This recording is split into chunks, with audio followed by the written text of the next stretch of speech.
તો આ તરફ મોરબીના હળવદમાં આપ નેતાઓ દારૂની મહેફિલ માણતા ઝડપાયા। હાઈવે પર ચાલુ ગાડીમાં આમ આદમી પાર્ટી દિલ્હીના અને તેમજ સ્થાનિક નેતાએ દારૂની મહેફિલ માણતા ઝડપાયા છે। પોલીસના પેટ્રોલિંગ દરમિયાન શંકાસ્પદ વાહન ચકાસતા તેમાં દારૂ પાર્ટી ચાલી રહી હતી। પોલીસે હિતેશ વસમોરા અને દિલ્હીના આમ આદમી પાર્ટીના કાર્યકર તેમજ હળવદ ધાંગધ્રાના પ્રભારી વિકાસ કુમારને ઝડપી પાડ્યા છે। પોલીસે વિદેશી દારૂની બોટલ, એક કાર અને 3 મોબાઈલ પણ કબજે કર્યા છે। પોલીસે બંને સામે ગુનો દાખલ કરી વધુ કાર્યવાહી હાથ ધરી।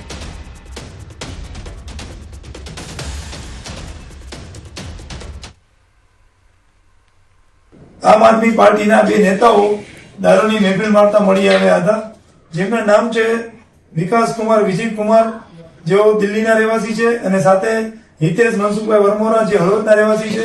બંને દારૂ પીધેલી હાલતમાં કારમાં પોતે દારૂને કબજામાં રાખીને દારૂની મહેફિલ માણી રહ્યા હતા, અને તેમજ તેઓ દારૂ પીધેલી હાલતમાં કાર ચલાવી રહ્યા હતા, જેથી હળવદ પોલીસે તેમની વિરુદ્ધ ગુનો નોંધી અને આગળની કાર્યવાહી કરેલ છે। તો સ્થાનિક સ્વરાજ્યની ચૂંટણીને લઈને અલગ અલગ રાજકીય પક્ષો દ્વારા ચૂંટણી પ્રચાર તેજ કરવામાં આવ્યો છે, ત્યારે રાજ્યના નાયબ મુખ્યમંત્રી હર્ષ સંઘવીએ પંચમહાલ જિલ્લાના ઘોઘંબા ખાતે વિકાસ સંકલ્પ સભા સંબોધી હતી। સભાને સંબોધતા નાયબ મુખ્યમંત્રી હર્ષ સંઘવીએ કોંગ્રેસ અને આમ આદમી પાર્ટી પર પ્રહારો કર્યા। સભા દરમિયાન પંચમહાલ જિલ્લા કોંગ્રેસના પ્રમુખ ચેતનસિંહ પરમાર કોંગ્રેસમાંથી રાજીનામું આપી ભાજપમાં જોડાયા હતા। ચેતનસિંહ પરમાર તેમની સાથે 100 થી વધુ કાર્યકરો સાથે ભાજપમાં જોડાયા। નાયબ મુખ્યમંત્રી હર્ષ સંઘવીએ ભાજપનો ખેસ પહેરાવી તેમનું સ્વાગત કર્યું।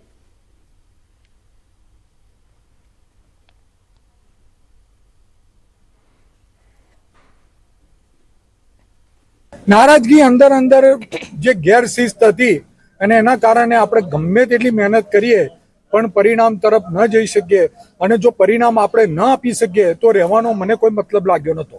કઈક બેનર ઉપર પંજા સિવાય માણસ એક બી ન દેખાય, કે ઝાડુથી ઝાડુનો સફાયો થઈ ગયો, કાર્યાલયો ખાલી ખમ પડી છે। તો વડોદરામાં પરિવાર 4 રસ્તા ખાતે યોજાયેલી વિકાસ સંકલ્પ સભામાં હર્ષ સંઘવીએ સ્થાનિક સ્વરાજ્યની ચૂંટણીને લઈને જોરદાર પ્રચાર કર્યો, જેમાં વોર્ડ નંબર 4, 5, 6 તેમજ 14 અને 15 સાથે 16ની જનતાને સંબોધતા તેમણે ગતરોજના દિવસને ઐતિહાસિક ગણાવ્યો અને નારી સશક્તિકરણ સાથે વિકાસના મુદ્દાઓ ઉઠાવ્યા। મહિલા આરક્ષણ બિલ પર વિપક્ષના વિરોધ અંગે તેમણે કહ્યું કે પ્રિયંકા ગાંધી અખિલેશના પત્ની સાંસદ બની શકે તો ગુજરાતની દીકરી કેમ પાર્લામેન્ટમાં ન બેસી શકે। જો પ્રિયંકા ગાંધી, ડિમ્પલ યાદવ આ બધા જ સાંસદ બની શકે તો અહીંયા બેઠેલી મારી બહેનો ધારાસભ્ય કે સાંસદ કેમ ના બની શકે? જેને લાગતું હોય કે પ્રિયંકા ગાંધી ને ડિમ્પલ યાદવ સાંસદ બની શકે તો મારા ગુજરાતની સામાન્ય પરિવારની દીકરી અને બહેનો સાંસદ બનવી જ જોઈએ। આ કોંગ્રેસીઓ આ બિલનો વિરોધ કરે છે, શરમ આવી જોઈએ કે ના આવી જોઈએ? એમના ભૂક્કા બોલાવી લેવા જોઈએ કે ના બોલાવી લેવા જોઈએ? સાથે જ ભારતીય જનતા પાર્ટીના કાર્યકરો અને આગેવાનોની હાજરીમાં કોંગ્રેસ અને વિપક્ષ પર તીખા પ્રહારો કરતા જણાવ્યું કે તાઇફો કરનારા જનસેવકોથી વડોદરાવાસીઓ હવે કંટાળ્યા છે। રાજ્યમાં ભાજપ સતત વિકાસ માટે પ્રતિબદ્ધ છે અને આગામી ચૂંટણીમાં વધુ બહુમતી સાથે જીતનો વિશ્વાસ વ્યક્ત કર્યો। ઉમેદવારો ના મળવાના કારણે સીધું જે હાથમાં આવ્યું તેના નામે નવા આરોપ ચાલુ કર્યા છે। તે જ દર્શાવે છે કે કોંગ્રેસની આ ચૂંટણીમાં ગુજરાત નહીં પરંતુ દેશના ઇતિહાસમાં સૌથી ખરાબ હાર તરફ કોંગ્રેસ આગળ વધી રહી છે। તો આણંદના ઉમરેઠ વિધાનસભાની પેટા ચૂંટણી અને સ્થાનિક સ્વરાજ્યની ચૂંટણીને લઈને ભાજપે પ્રચાર શરૂ કર્યો છે। ભાજપના પ્રદેશ પ્રમુખ જગદીશ વિશ્વકર્માએ ઉમરેઠ વિધાનસભા ઓડ વિસ્તારમાં ચૂંટણી પ્રચાર શરૂ કર્યો। સાથે જ જિલ્લા પંચાયત, કરમસદ, આણંદ મહાનગરપાલિકા અને આણંદ તાલુકા પંચાયતના પ્રચાર પ્રસાર માટે કાર્યકરો સાથે પ્રચાર પ્રસાર શરૂ કર્યો। આણંદ જિલ્લાની તમામ બેઠકો કબજે કરવા એડી ચોટીનું જોર લગાવવા છે। અહીં જગદીશ વિશ્વકર્માએ કાર્યકરો સાથે વાર્તાલાપ પણ કર્યો હતો। ચૂંટણી માટે વિકાસ સંકલ્પ સભાનું પણ આયોજન કરાયું હતું। જેમાં કેબિનેટ મંત્રી તેમજ રાજ્યના પૂર્વ ગૃહમંત્રી હાજર રહ્યા. પંચાયત અને તાલુકા પંચાયતની ચૂંટણીઓમાં પણ સમગ્ર આણંદની અંદર ભાજપનો ભગવો લહેરાવવા માટે પ્રદેશ અધ્યક્ષ જગદીશભાઈ વિશ્વકર્માએ લોકોને અપીલ કરી અને આપ સૌ સમગ્ર જિલ્લામાં ભાજપના કમળને વિજય બનાવો. તો બનાસકાંઠામાં ધાનેરા ધારાસભ્ય માવજી દેસાઈ ભાજપમાં જોડાયા બાદ પ્રથમ વખત ચૂંટણી પ્રચાર માટે મેદાને ઉતર્યા. તેમણે ભાજપનો ખેસ પહેરીને ધાખા ખાતે જિલ્લા પંચાયત ચૂંટણી કાર્યાલયનું ઉદ્ઘાટન કર્યું અને પ્રચાર અભિયાનની શરૂઆત કરી. અગાઉ 2022માં અપક્ષ તરીકે જીતેલા માવજીભાઈ દેસાઈના ભાજપમાં પ્રવેશથી બનાસકાંઠામાં રાજકીય સમીકરણોમાં ફેરફાર જોવા મળી રહ્યો છે. સમાજમાં તેમની પકડના કારણે સ્થાનિક સ્વરાજ્યની ચૂંટણીમાં ભાજપને ફાયદો થવાની ચર્ચાઓ રાજકીય વર્તુળમાં તેજ બની છે.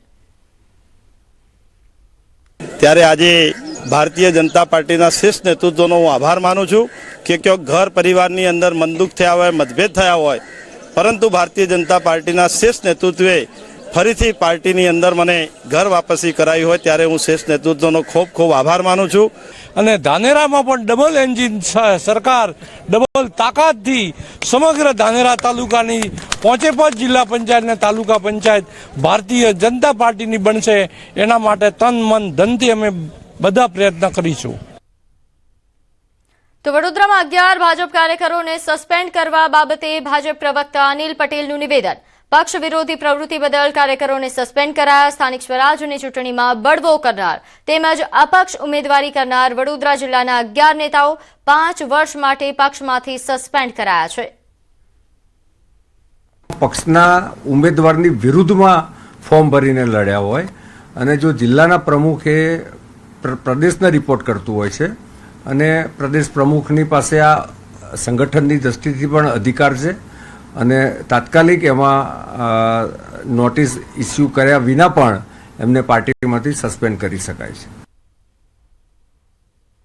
તો ગીર સોમનાથ જિલ્લાની ઉના નગરપાલિકા ચૂંટણીને લઈને રાજકીય હલચલ તેજ બની છે. ભાજપે વોર્ડ નંબર 7માં ગુજરાતના ખ્યાતનામ લોક ગાયિકા રાજલ બારોટને મેદાનમાં ઉતાર્યા. ત્યારે રાજલ બારોટે ચૂંટણી પ્રચારનો ભવ્ય પ્રારંભ કર્યો. રાજલ બારોટે મહાકાલેશ્વર મહાદેવ તેમજ માતાજીના મંદિરે દર્શન કરી ચૂંટણી પ્રચારની શરૂઆત કરી.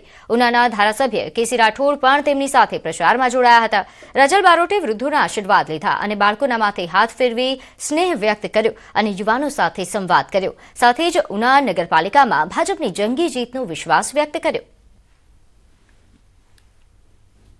બધાનો ખૂબ સાથ સહકાર છે અને અમારી એ જ કોશિશ છે કે અમે જંગી બહુમતીથી ભારતીય જનતા પાર્ટીને વિજયી બનાવશું. ઉના શહેર તો કોંગ્રેસ મુક્ત થઈ ગયું છે. એટલા માટે આપણે કહી શકાય કે કોંગ્રેસનો એક પણ ઉમેદવાર આજે નગરપાલિકાનો સભ્ય ચૂંટણી લડતા નથી અને સંપૂર્ણ ભરોસો છે કે 27 વર્ષથી ભારતીય જનતા પાર્ટી નગરપાલિકા હોય ત્યારે ફરી એકવાર જંગી બહુમતીથી અમારા 23 સભ્યો ચૂંટાઈને આવવાના છે. એમાં કોઈ શંકાને સ્થાન નથી. સ્થાનિક સ્વરાજની ચૂંટણીઓના પડઘમ ભાગી ચૂક્યા છે અને અલગ અલગ પાર્ટીઓના નેતાઓ છે તે મતદારોને મનાવવા માટે પ્રયાસ કરી રહ્યા છે. ત્યારે જોઈ શકાય છે જે પ્રમાણે ઉના નગરપાલિકાની અંદર પ્રખ્યાત લોકગાયક કલાકાર અને ઉના નગરપાલિકાના ભાજપમાંથી ઉમેદવારી કરતા જે રાજલબેન બારોટ છે તેઓએ હાલ મહાકાલેશ્વરના આશીર્વાદ લઈ અને પ્રસારના શ્રી ગણેશ કર્યા છે. જોઈ શકાય છે બહોળી સંખ્યામાં લોકો છે તેઓ તેમની સાથે જોડાયા છે અને લોકો છે તેમને હાર તોડા કરી અને તેઓનું સ્વાગત પણ કરી રહ્યા છે. જોકે રાજલબેન બારોટની સાથે ઉનાના જે વોર્ડ નંબર 7ના તમામ ચારેય જે ઉમેદવારો છે તેઓ પણ હાલ તેમની સાથે જોડાયા છે. એટલે એક પ્રકારે કહી શકાય કે એક સમયે જે લોક ગાયિકા અને પ્રસિદ્ધ નામ ધરાવતા આ વ્યક્તિ છે કે જેમણે પ્રથમ વખત ઉના નગરપાલિકામાંથી ઉમેદવારી નોંધાવી છે અને તેમના દ્વારા હાલ પ્રસારના શ્રી ગણેશ છે તે કરવામાં આવ્યા છે અને તેમાં તેઓને બહોળો પ્રતિસાદ છે તે પણ મળી રહ્યો છે. દિનેશ સોલંકી, ન્યૂઝ 18 ગુજરાતી, ગીર સોમનાથ. આગળ વાત કરીએ પંચમહાલમાં ચૂંટણી પહેલા કોંગ્રેસને મોટો ઝટકો લાગ્યો છે. કોંગ્રેસ પ્રમુખ ચેતનસિંહ પરમારે રાજીનામું આપ્યું. કોંગ્રેસ છોડી તેમણે ભાજપનો ખેસ ધારણ કર્યો. ચૂંટણી ટાણે જ કોંગ્રેસના પ્રમુખે કોંગ્રેસ છોડ્યું છે. ત્યારે પ્રદેશ કોંગ્રેસ પ્રમુખ અમિત ચાવડાને તેમણે રાજીનામું પત્ર લખ્યું જેમાં અંગત કારણોસર રાજીનામું આપ્યા હોવાનો ઉલ્લેખ કરાયો છે. પંચમહાલ જિલ્લા કોંગ્રેસના પ્રમુખ ચેતનસિંહ પરમારે આજે રાજ્યના નાયબ મુખ્યમંત્રી હર્ષ સંઘવીની ઉપસ્થિતિમાં કેસરિયા ધારણ કર્યો છે. આપણી સાથે ચેતનસિંહ પરમાર છે, તેઓને પૂછવાનો પ્રયત્ન કરીશું અને ચેતનસિંહ પરમારને જ પૂછીશું. આપે આજે ભાજપ જોઈન કર્યું છે, કોંગ્રેસથી શું નારાજગી થઈ અને કેમ ભાજપ જોઈન કર્યું છે? મારી નારાજગી તો કોઈનાથી નથી, પણ મને એવું લાગ્યું કે હું અહીં સારી રીતે કામ કરી શકું એવું નથી, એટલે મેં સ્વેચ્છાએ કોંગ્રેસ છોડી છે. શું ખાસ કારણ શું હોઈ શકે અને કયા આશયથી તમે ભાજપ? મારો આશય તો ખાલી એટલો જ છે કે ભાઈ આજે નાયબ મુખ્યમંત્રી હર્ષ સંઘવી જેવા જે યુવા જે કામ કરી રહ્યા છે, એમની કામ કરવાની એક શક્તિથી પ્રેરાઈને મને એવું લાગ્યું કે મારે પણ ભાજપમાં જે વિકાસની કામ કરી રહ્યો છે એમાં યોગદાન આપવું જોઈએ, એટલે મેં ભાજપ જોઈન કરી છે. આ હતા ચેતનસિંહ પરમાર. તેઓ જણાવી રહ્યા છે કે તેઓને હાલ જે સ્પષ્ટ નારાજગી છે તે તેઓ દર્શાવી નથી રહ્યા, પરંતુ ક્યાંક ને ક્યાંક કોંગ્રેસ પ્રત્યેની જે છુપી નારાજગી હતી તેને લઈને તેઓએ કેસરિયા કર્યા છે. અને હાલ તો જણાવી રહ્યા છે કે મને કોઈ પણ ભારતીય જનતા પાર્ટીમાં કોઈ પણ હોદ્દાની કોઈ અપેક્ષા નથી, પરંતુ જે આગામી સમય છે, આગામી ચૂંટણીઓ છે, ત્યારે જે પ્રકારનો જે માહોલ હશે, ત્યારે જે પ્રકારનું જે વાતાવરણ ઊભું થશે, ત્યારે સમગ્ર બાબતો જોવા મળશે. પણ હાલ તો કહી શકાય કે કોંગ્રેસમાં સ્થાનિક સ્વરાજ્યની ચૂંટણી છે અને સ્થાનિક સ્વરાજ્યની ચૂંટણીમાં જ કોંગ્રેસને મોટો ઝટકો લાગ્યો છે. રાજેશ જોશી, ન્યૂઝ 18 ગુજરાતી, ઘોઘંબા.